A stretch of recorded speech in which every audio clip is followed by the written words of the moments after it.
European smart beta ETF market flows are still positive in the second quarter of 2015, but growth has decelerated compared to the first quarter of the year.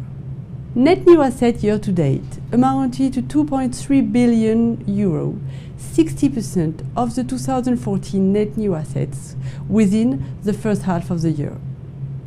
Total assets under management are up 41% compared to the end of 2014, reaching 10.9 billion. Year to date, ETF flows are still sustained on all three smart beta categories, even though the second quarter has been impacted by increasing market volatility. First, let me remind you the smart beta definition. Smart beta denotes rule-based investment strategy that do not rely on market capitalization. We have used three subsegments to qualify all the products that are included in this category. First, they are risk-based strategies based on volatility and other quantitative methods. Secondly, they are fundamental strategies based on the economic footprint of a firm or state through accountant ratios or macroeconomic measures, respectively. Lastly, they are factor strategy, which include homogeneous ranges of single-factor products and multi-factor products designed purposely for factor allocation.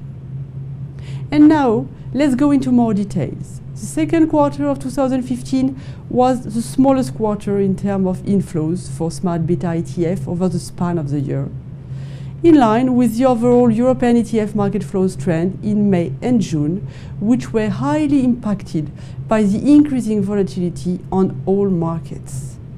In this context, fundamental ETF continue to be favored, with still some inflows on the fundamentally built benchmark Nikkei 400 and also significant inflows on the quality income indices. The latter offer attractive dividend yields and defensive profiles against a backdrop of heightened uncertainties and low interest rates. For the first time, risk-based ETF have started to see some outflows, in particular on min-vol or low-vol ETFs. In the factor allocation space, investors have also been rather cautious in May and June. Thanks for your attention, and I will be happy to meet you again for the next quarterly Smart Beta Barometer.